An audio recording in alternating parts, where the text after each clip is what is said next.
Welcome to On Texas Football. I'm Bobby Burton, and this is Second Watch with the Rod Babers. Rod, you've had a chance to look through the film again today. Take us through some of the things that you saw just right off the cuff before we get into the specifics that you want to talk about in this video. Let us hear what you thought, just initial second watch reactions. I think Texas, it was missed opportunities and self-inflicted wounds that I think were just most glaring. There's no doubt Georgia, they got the heart of a champion. I talked about their ability to flip the switch because they had championship DNA. That was on display. They were clutch in critical moments in that game. They didn't beat Texas the entire game, not for 4 quarters, but in the most critical moments, they were at their best. And, I just think ultimately they won the lines of scrimmage. I'm not going to say that they, bullied Texas, but they won the lines of scrimmage on both sides. There's no doubt about that. And that's what the SEC is all about, right? It's a line of scrimmage league. Fittingly, the SEC title game would go to the team that won more than their fair share on the lines of scrimmage. And that's what happened. Texas just couldn't. And at this point, I think it's both. I think it's a bad matchup. And I think Sark's strategy and scheme don't match up well with Kirby right now and his staff. So he's got to tweak some stuff. It's because if you want to go up against Georgia, like I predicted, 4 to 5 times over the next 2 years, just to ascend to the mountaintop, which looks like it could be the case. I think the way things are playing out now, you may not have to, if you do see him a third time this year, it'll be the national title. So that'll be a good thing and a bad thing. But I do think Sark, if he's going up against Georgia again, it's clear your strategy does not work.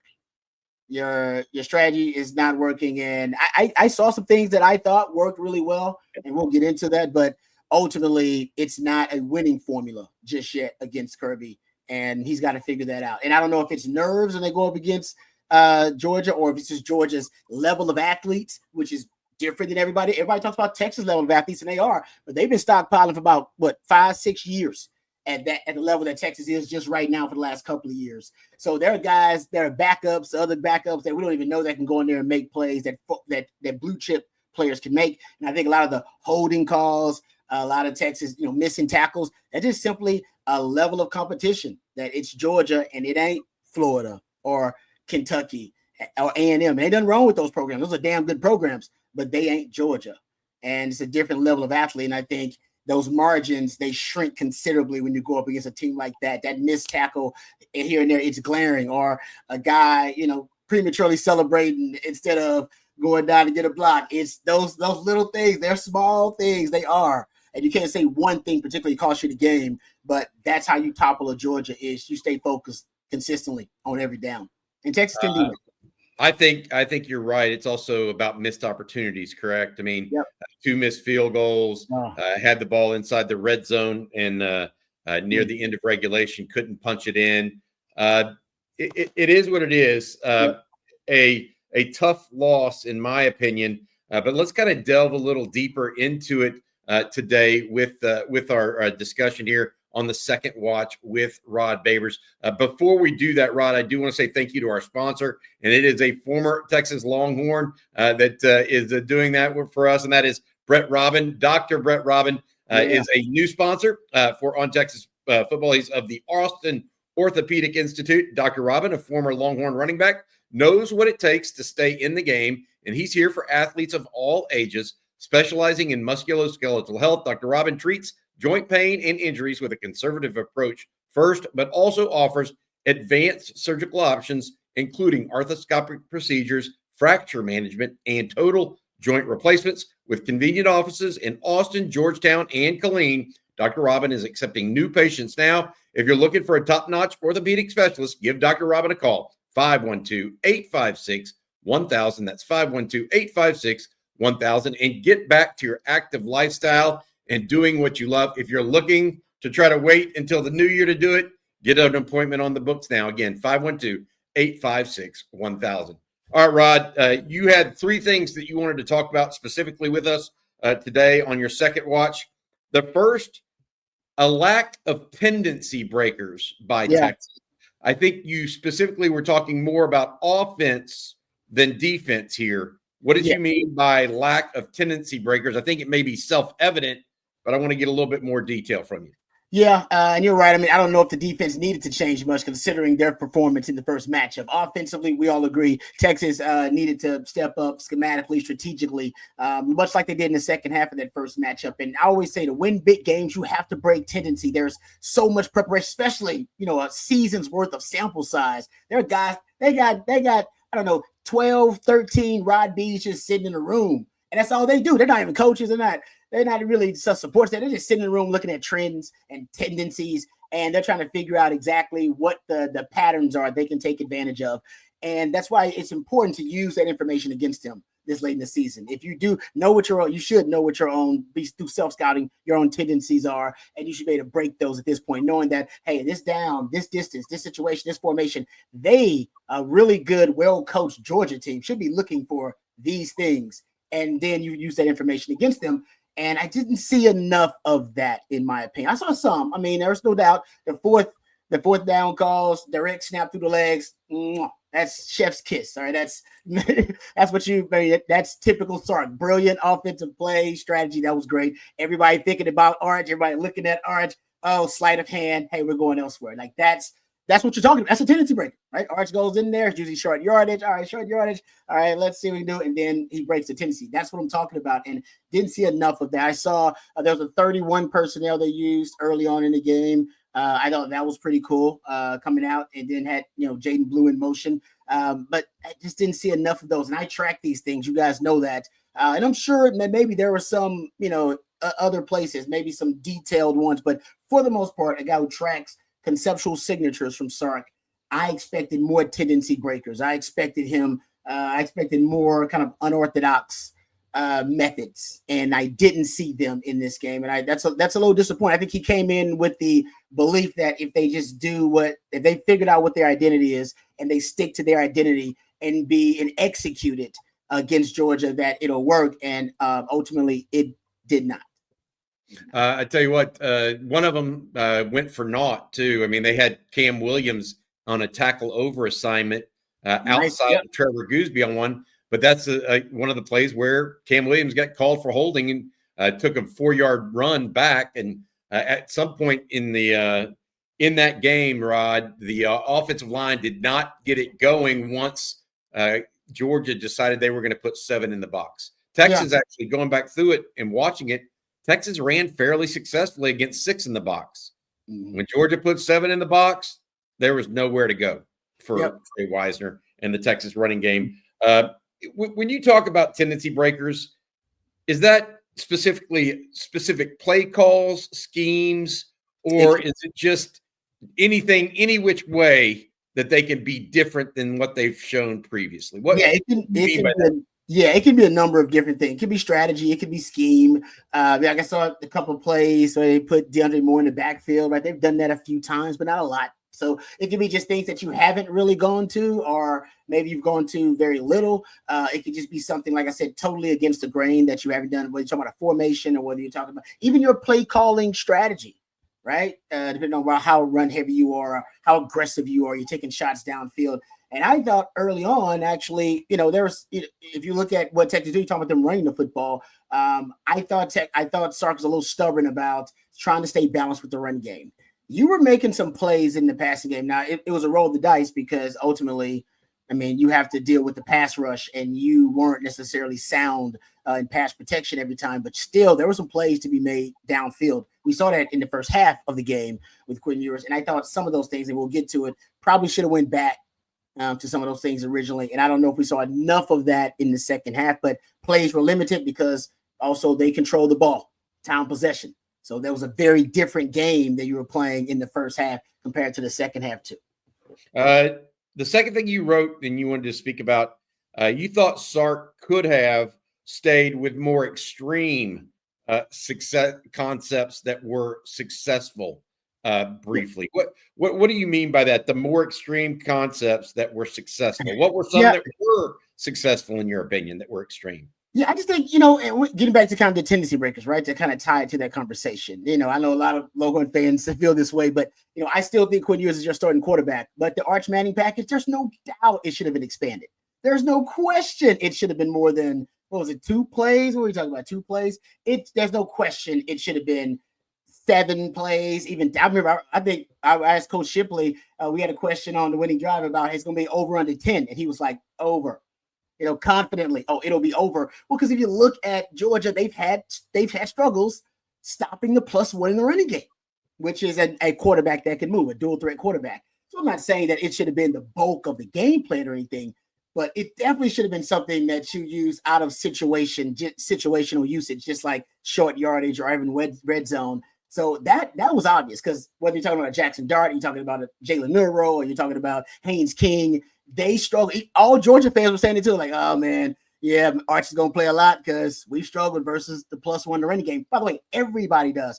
Hint, Texas and the backup quarterback, right? It's because once you have to account for and allocate resources, you're going to be down a man essentially in the run game, or at least down a half a man in the run game, depending on how good your D-line is. And even with Texas, it made a difference. In the traditional run game, having to account for it +1 in the run game, it will, and it would have boosted Texas' run game a little bit. And even going back to the first game, your longest run was a 21-yard run out of empty formation with, obviously with Arch Manning in there. By the way, before that game, I said Texas should utilize empty formation. They was going to put Arch out there. I love that. But it made sense because Jalen Milroe killed him out of empty formation as a dual threat quarterback. Who else did it? Hell, they just did it to Texas. Georgia did it to Texas. We had a mobile quarterback. Hey, let's go empty. I've said for years, I don't know if there's anything that stresses a defense more than empty formation and then a quarterback that can run. Because then you got to deal with, essentially, you are as stressed out as you can be personnel wise, situationally, because you have to account for all the receivers who are out going on routes, but then you also better account for the quarterback, who is essentially now just a running threat as well. All right, so you're going to be essentially going to down numbers, right? Football at its rudimentary point is just talking about the numbers game, and that changed the numbers game. So anyway, but I know that's going deep on the Arch Manning thing, but we should have seen more of that, right? That goes back to tendency breakers, but it's also going to be an extreme, right? He got 5 yards when you put him in there. It's like, you know what? Let's go. Why not then just go, you know what, let's go again.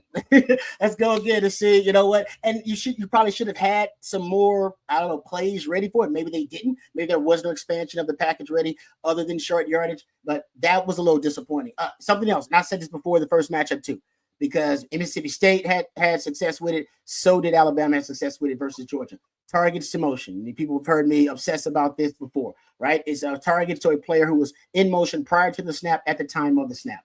And so one of the biggest second half adjustments for Sark in the first matchup, right, was targets to motion. He finally figured it out. I don't know if he was saving it or what, but he figured it out. Because I was watching the film, I was like, man, targets to motion, for some reason, and what it does is basically defense, it degrades the defensive integrity, right? The structural integrity of the defense, because you have to often have separate rules for guys that are in motion. Right, so you'll have some separate rule of how you defend the guy that's in motion, depending on if they cross the formation, if they end up shifting to the backfield, if they end up shifting to a reduced split, to a tight twins, tight trips, whatever. It's different rules, and so it really does kind of screw up the structural integrity of a defense.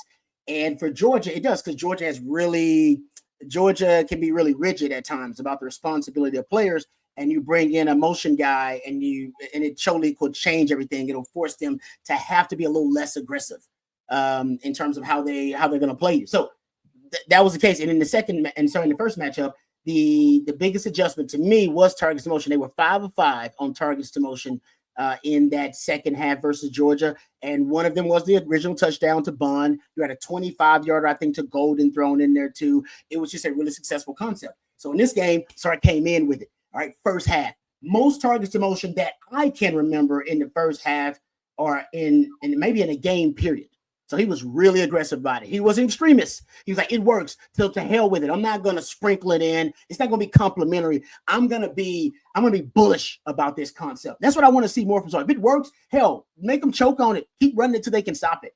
And they never really stopped it. So that 52-yarder or whatever you had to Matthew Golden, that was a target to motion. You had also the original, that actually a 32-yarder as well. That was a target to motion as well from Matthew Golden. You ended up with, in targets to motion, you was 7 of 10 in the first half for 105 yards. So you're over 10 yards per attempt. You had a 40% first down rate targeting players in motion. and 2 explosive plays. So you're at 20% essentially explosive play rate. That's pretty damn good against Georgia, right? So in the second half, you think, all right, more targets to motion. How many do you think we had in the second half? 3. The entire second half. And 2 of them were on the game-tying drive to send in overtime. Yeah, I know that the one to DeAndre Moore on 4th down was a target motion that kept the drive alive as well, right? So, I don't know, man. But why only 3? Yeah, now you knew that. Okay, this is my money drive. I gotta have it. Okay, this is where we're going. Why not? I don't know why we stopped at 13 total. Why not 20? Why not that be like, this is crazy. We've never seen this many targets. But like that's my, because that would have made a difference in the game. Georgia had no answer for it. They had no answer for the guy moving in motion. I don't know if they manned him up every time. They tried to zone. Like I believe they tried to just kind of man him up, but sometimes they got lost in zone, so it could have been a busted coverage. I'm not sure. I don't know Georgia's coverages that well, but I'm just telling you it works, and it worked, and it always works. And by the way, and that's actually something that tracks, right? Starts biggest games. Michigan, 9 targets to motion versus Alabama 2023, 11 targets to motion. So this right now tracks as the most targets to motion he's had in any game since he's been here at Texas. And I think because it was the biggest game since he's been here at Texas. The bigger the game, the more targets to motion. But like I said, you probably should have been a little bit more extreme about it, considering how well it worked. Also, something that worked really well, and I'll just give a starting price. I think it's worked really well the entire game. Whether they were double moves or they were continuation routes. I talked about this. I was on the zone actually with Norm Watkins and Harge talking about this. And I said, man, they should run a lot. They should run double moves. Like Georgia's just really aggressive. They're so good, right? But they're really aggressive. They see a key and there's no hesitation. They rely on their preparation. They believe it and they see it and they react. So they're fast flow defense and really aggressive. And sometimes that's why your wide zones don't work, right? That's why your split wide zone. It took too long to develop. These guys, they see it, boom, and they go. That's why they're in the damn backfield by the time your split wide zone starts developing. So Texas, you got to run downhill on this team. It's got to hit quick. But anyway, I digress. Getting back to the double moves, think about how many of their big plays were like double moves, or at least they were aggression counters. Right? Think about it. You had, and I count them as double moves. Some coaches call them like continuation routes. You had in the second half, that 41-yarder, that was your bluff slant. It was basically a stalk slant. Like you act like you got a stalk block, and then boom, you go on the slant. End up in RPO, end up being wide open. You had the early on in the first half, you had a 22-yard whip route to DeAndre Moore. I think it was out of empty formation on 3rd down. Easy whip route. Why? Because when Georgia sees you go to that out, they coming. They breaking on it. That's why they get picks. They're breaking on it. But the whip route works really well because usually that guy's about to change direction and you get him, catch him slipping. That worked really well. Honestly, the scramble drill, the 32-yarder to Matthew Golden, that 32-yard there, it actually ended up being, if you go look at it, that hitch and go. It worked like hitch and go because he basically ran a curl route and then he turned upfield on the scramble drill. Right. So to me, it actually, the stalk block and go. Remember the empty formation they ran, stalk block and go. It was a penalty on Bond for Gunnar Helm. Gunnar Helm missed it. It was the target to Gunnar Helm, but I believe the penalty was on Bond for pass interference, right? Yes, exactly. He lowered his shoulder just a little bit. Just same concept though, right? It's kind of a stalk block and go, almost a continuation route, double move of a certain kind. That worked really well against Georgia. I'll give Sark credit. He was using them throughout the game too. And those kind of whip routes. As a matter of fact, on the 4th down you're talking about late in the game, was that 3rd down? 3rd down. Yes, 4th with DeAndre Moore. Yep. It is kind of a whip route that works really well against Georgia. I think he knew that or figured that out during the game because it was still in the second half. He's using some of those concepts. But my argument would be, man, you should have had the game plan just baked with those kind of concepts all over because they worked. I mean, you essentially, I counted 7 plays where basically you had double moves or these kind of aggressive counters, right? Counters to very aggressive teams. And, I mean, you end up with 108 yards off of those 7 plays. And, I guess you could count the penalty. That was one of them. So deduct those yards. But still, I think it's a pretty successful concept, or at least it was a pretty successful strategy to use. Probably could have used it more. I think they should have used empty formation a little bit more too. They were 1 of 2 on empty formations for 22-yard reception. That's that whip route early in the game. Georgia, they have certain rules that they're strict on when it comes to empty formation. And once you figure out what those rules are, you got one-on-ones on the outside. I know people freak out about pressure and pass protection out of empty. Sack rates actually drop in empty formation. That's a fact that I've been tracking. So I think they should have used a little bit more empty formation against them. And he probably should have put Arch out there and did it with Arch, like he did in the first matchup, and got a 20-some yard game. So just something. So let's talk the last piece that you wanted to talk about. This is somewhat leads us into it. The last one you want to talk about is that Texas did not adjust to the quarterback run of Georgia. Yeah, quickly enough. In your opinion, because Carson Beck doesn't run with the football. All of a sudden, you put in the backup. He's the backup for a reason, Rod. He's not the best passer, probably not the most efficient with the offense. But if he's a better runner, he's a better runner. They're going to lean on him to do that, and that's exactly what Georgia did. And Texas didn't necessarily adjust to it quickly enough, in your opinion. No, and it opens up some other things, right, in the traditional running game. So that is also, I think, a big part of why they got a boost in the traditional running game. But, yeah, I mean, ultimately, I just think Texas gave up kind of cheap yardage against him at times. And I thought they should have just been really more aggressive. Usually the belief is, or the notion is, that when you face a young, inexperienced quarterback, you speed up their clock, so you just blitz them. Try to blitz them, come after them, speed up their clock. Texas did blitz them, but I don't think they blitzed them enough and early. I'd have just went man coverage. Their receivers, although, I think their receivers are good athletes, I don't think they're necessarily that much better than Texas guys. Texas can win on the outside. I would have went man, which Texas did actually later in the game, played a lot more man coverage and just went with a spy, which there were times I think Taft was on him for that quarterback draw as a spy, and then he missed him in the open field. So I think ultimately for Texas, even though I do think the defense played well, not well enough in adjusting to the quarterback run game, even on the one that Makuba ends up, giving him the good hit, knocking his helmet off.